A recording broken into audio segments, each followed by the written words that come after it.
Well, hey there mortals, today we'll show you some tips on recoloring models and using the freshly updated Battlescribe 2 TTS.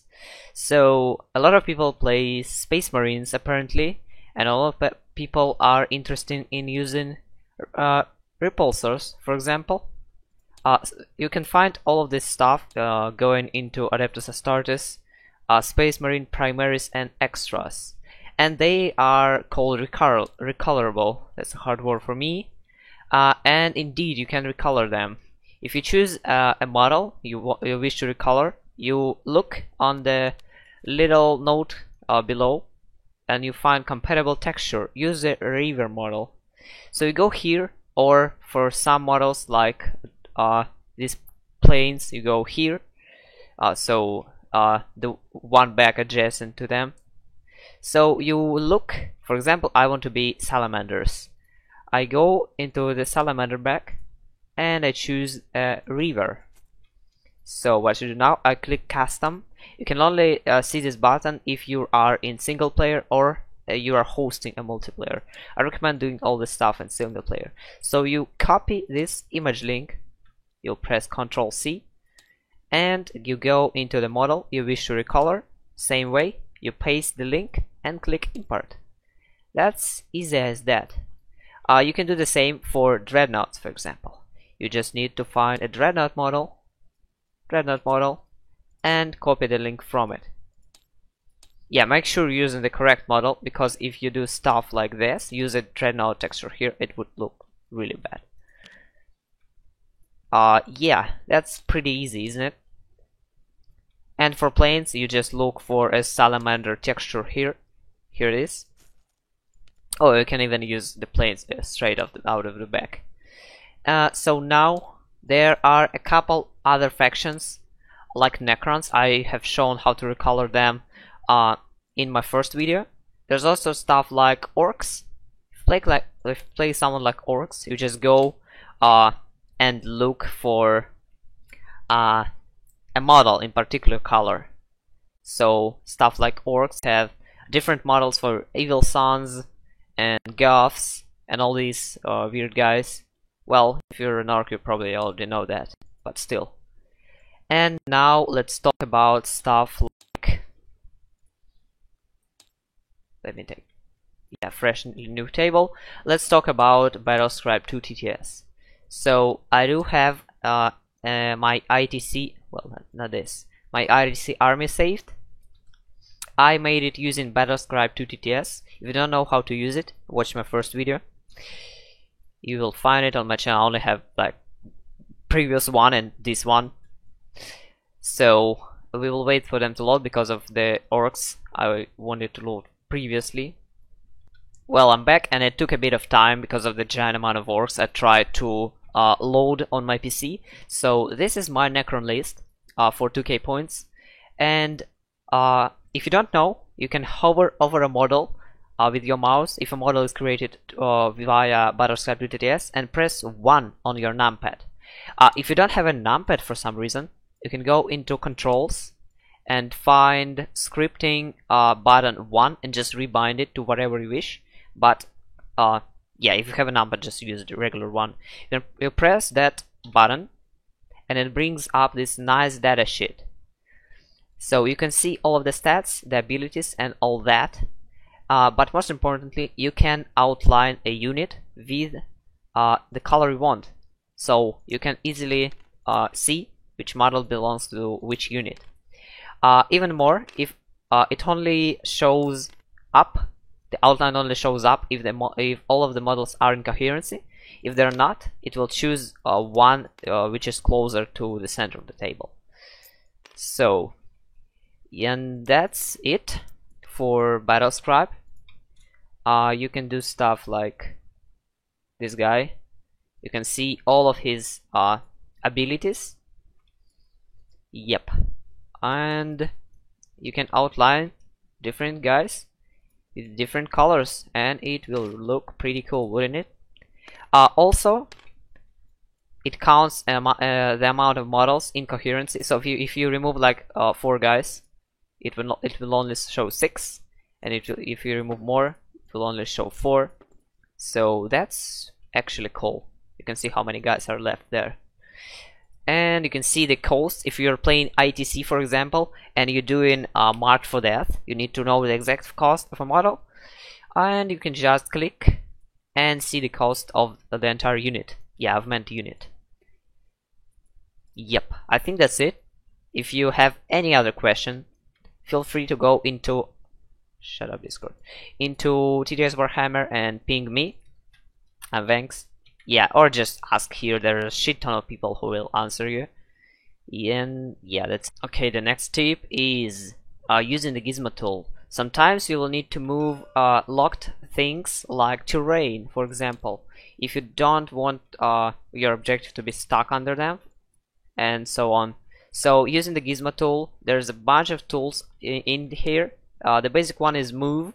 So you click on the object or drag and hold Alt on your keyboard to choose multiple, and you get to move them along or all of the axis.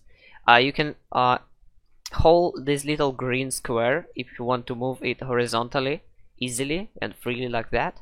So you can move objectives while still leaving them locked, for example. Another fun thing you can do with Gizmo tool is scaling. I have this little rhino here, and let me show you. If you don't like something like scale, you can use scale or volume scale tool and just change the model however you wish. And you can also scale it proportionally using up and down scale tools. They are also accessible while hovering and pressing minus and plus on your keyboard. Yep. You can also change terrain like this. If you're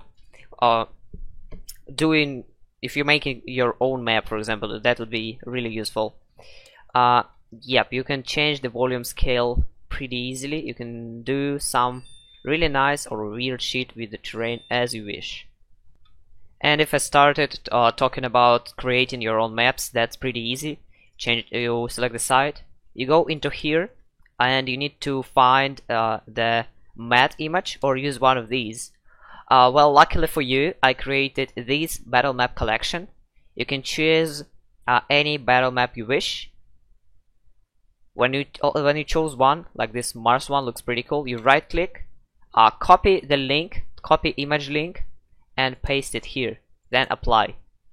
Bam, here it is. It is decent quality, so you can use it. Then you go into model catalog, into terrain, and you choose everything you like. If you don't want to leave this table, you can click expand like I just did and take all the stuff out to make a cool looking map. Well, these buildings are huge. Well, yeah. Oh, and that stuff. Yeah, you know that. So after you've done that, you can select all of them, or just lock one by one, but that will be harder. What you can also do, you can select all the models. If you already locked them, you can press Alt and then drag. It selects the board too, but yeah, it selects everything. Then right click and delete everything in the name. That way everything would be unnamed. Also make sure the tooltip is off, so you won't get a description popping out when you're hovering over the models, and they will really look like terrain, so nothing pops up. Yeah. Anything else? Well, about auto raising, yeah, that's a pretty good thing to talk about. Let me take a bunch of models out and let me find a good looking ruin for me to use, like a 2-story one. Well, that thing, for example. Yep, it will work. So if we take a model and we want to put it underneath the landing pod, it will go up like that. And if you don't like that, if you want to place someone like on the second floor or the first floor of the building, that has multiple floors, what you can do, you can right click and disable auto raise, which means it will not raise. Oh, I don't think that thing has a collider under it, so yeah, but the model will not jump upwards when you move it closer. You can also achieve the similar thing. Oh, but you will need to press R if you want to raise it. I should have locked that pad. So you press R, it goes up, nice like that. You press R, it goes like that. Yeah. And oh, if it's locked, I think you can move someone down there. Yep, absolutely. See? And if you want to leave the auto raise on, you can, while holding, I will do it like that. While holding your model, you can hold right click to stick it to the ground, and it will work the same way. Just make sure you're releasing the right click first. No, the left click first. Yeah. And it will work nicely. You can put it down here. You can put him down here easily. Yeah. See ya. Okay, bonus stuff again. I've seen this guy's message, and it reminded me of people who are trying to play two players versus two, for example. So if you go on a BCB table, for example, you only have 2 seats here. Well, the game master, but it's kinda still only 3. You can easily add more seats for players using zone tool. You need to add hands. So you want to add like 1 more player on this side. You just drag with your mouse and create this little zone, right click on it and assign a color, and then do the same for the other side with orange, for example. And now if you try to change color, or if your friend tries to join, you have 4 seats available. Yeah, that's it. See ya.